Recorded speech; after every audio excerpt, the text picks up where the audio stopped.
కూటమి ప్రభుత్వం అధికారంలోకి వచ్చిన తర్వాత ఈ రాష్ట్రంలో పెట్టుబడుల ప్రవాహం కొనసాగుతున్న విషయం అందరికీ తెలిసిందే.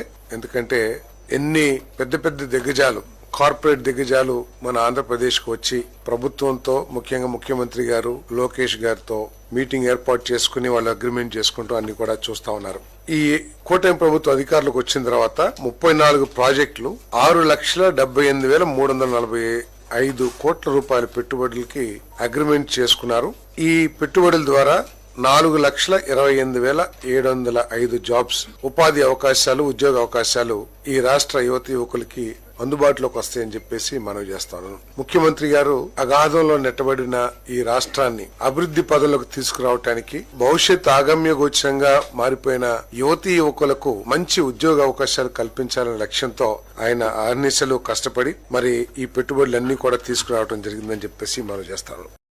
ఇండస్ట్రియల్ పాలసీస్ కి కొన్ని అమెండ్మెంట్స్ తీసుకొచ్చి ప్రత్యేకంగా women, BC, SC, ST, specially abled ఈ వర్గాల వాళ్ళకి పెట్టుబడులు పెట్టిన పరిస్థితుల్లో వారిని వ్యాపారస్తులుగా చేయాలి అనే లక్ష్యంతో వారికి ఇన్సెంటివ్స్ అన్ని కూడా పెంచడం జరిగిందని చెప్పేసి నేను మనవి చేస్తాను.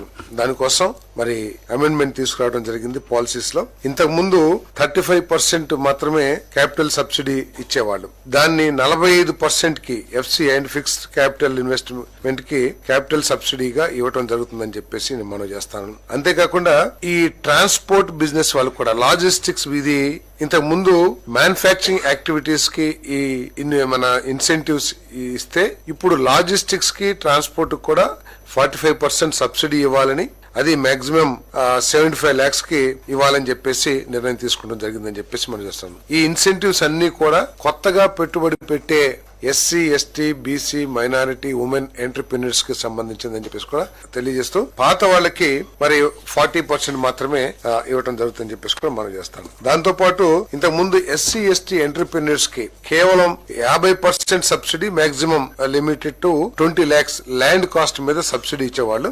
ఈ రోజు అలా కాకుండా దాన్ని 75% rebate on land cost with cap 25 lakhs rupees, అంటే maximum 25 lakhs rupees, 75% of the cost of the land, maximum 25 lakhs SC, ST entrepreneurs కి ప్రత్యేకంగా ఇవ్వడం జరుగుతుందని చెప్పేసి కూడా నేను మనవి చేస్తాను. వాటర్ రిసోర్సెస్ డిపార్ట్మెంట్ వారు ఒక కేబినెట్ ముందుకు ప్రతిపాదన తీసుకురావడం జరిగింది. ఏమిటంటే గత ప్రభుత్వం 2014-19 సమయంలో చంద్రబాబు నాయుడు గారు ముఖ్యమంత్రిగా ఉన్నప్పుడు చెరువుల్ని అభివృద్ధి చేయడానికి, వాటర్ హోల్డింగ్ కెపాసిటీని పెంచడానికి కానివ్వండి, లేదు గ్రౌండ్ వాటర్ పెంచడానికి కానివ్వండి, నీరు చెట్టు కింద కొన్ని వేల కోట్ల రూపాయల ఖర్చుతో కొన్ని వేల పనులు చేయడం జరిగిందని చెప్పేసి మనం చేస్తా ఉన్నాను. మరి తర్వాత వచ్చిన ప్రభుత్వం రాజకీయ కక్షతో, రాజకీయ దురుద్దేశంతో చేసిన వాళ్ళందరూ కేవలం తెలుగుదేశం పార్టీ కార్యకర్తలు అనే అపోహతో ఆ కాంట్రాక్టర్లకి బిల్లులు చెల్లించుకోకుండా ఆ కాంట్రాక్టర్ల మీద విజిలెన్స్ అండ్ ఎన్ఫోర్స్మెంట్ కేసులు పెట్టి వాళ్ళని వేధించిన విషయం అందరికి తెలిసిందే. చాలా మంది కాంట్రాక్టర్లు కూడా ఈ వేదనతో మరణించడం కూడా జరిగిందని చెప్పేసి మనం చేస్తాను. ఈ విజిలెన్స్ అండ్ ఎన్ఫోర్స్మెంట్ ఎంక్వైరీ పేరు మీద చాలా మందికి పేమెంట్లు ఇవ్వకోకుండా ఇబ్బంది పెట్టిన పరిస్థితుల్లో మరి ఈ రోజు మంత్రి మండలి ముందుకి ఒక ప్రతిపాదన తీసుకురావడం జరిగింది. వాటర్ రిసోర్సెస్ డిపార్ట్మెంట్ మొత్తం ఒక 50.56 కోట్ల రూపాయలు డిఫరెంట్ పేమెంట్స్, అంటే విలేజ్ అండ్ ఎన్ఫోర్స్మెంట్ ఎంక్వైరీ మూలంగా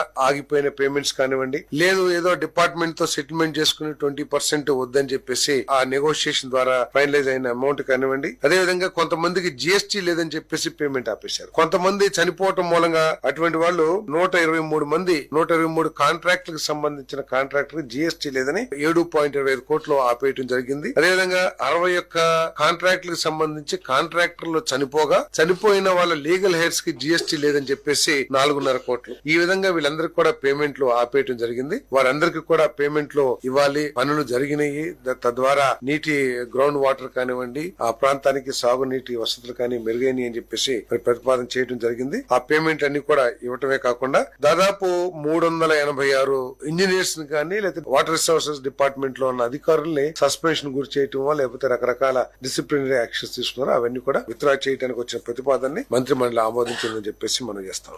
పోలవరం ప్రాజెక్టు కి సంబంధించి R&R వర్క్స్ ఏదైతే ఉన్నాయో దాదాపు 13,938 ఇళ్లని 50 కాలనీస్ లో డెవలప్ చేయడానికి Panchayat Raj department, R&B department, housing department వారు టేకప్ చేసిన విషయం తెలిసిందే. ఇంకా చాలా ఇల్లు దాదాపు 3-4 వేల ఇల్లు ఇంకా కట్టాల్సిన అవసరం ఉంది. ఎందుకంటే గత ప్రభుత్వం దీని మీద పూర్తిగా నిర్లక్ష్యం వహించి వాటిని పూర్తి చేయకోకుండా కొన్ని వేల కోట్ల పెట్టుబడిని కూడా ప్రభుత్వ సొమ్మును కూడా నిరుపయోగంగా అయిపోయినా కూడా బాధ్యతారహితంగా ప్రవర్తించిన విషయం అందరికీ తెలిసిందే. ప్రస్తుతం పోలవరం ప్రాజెక్ట్ ని త్వరితగతిన 2027కి పూర్తి చేయాలనే లక్ష్యంతో పనిచేస్తున్న ఈ ప్రభుత్వం మరి ఆ ప్రాజెక్ట్ మూలంగా నిరాశలయ్యే వాళ్ళందరికీ కూడా R&R ప్యాకేజీ ఇవ్వాల్సిన బాధ్యత ఉంది. కాబట్టి ఆ ఇళ్లను పూర్తి చేయాల్సిన అవసరం ఏర్పడుతుంది. ఇప్పుడు ఆ ఇళ్లని అదే కాంట్రాక్టర్లతో చేపించుకుని ప్రైజ్ ఎస్కలేషన్ ఇచ్చి చేపించినా లేదు ఫ్రెష్ టెండర్ పిలిచి కొత్తగా ఇచ్చినా కూడా పెద్ద డిఫరెన్స్ ఏమి లేకపోవడం మూలంగా వీటన్నిటిని కూడా క్యాన్సిల్ చేసి మళ్ళీ కొత్తగా టెండర్స్ పిలిచి త్వరితగతిన వాటిని పూర్తి చేయాలని చెప్పేసి, అంతేకాకుండా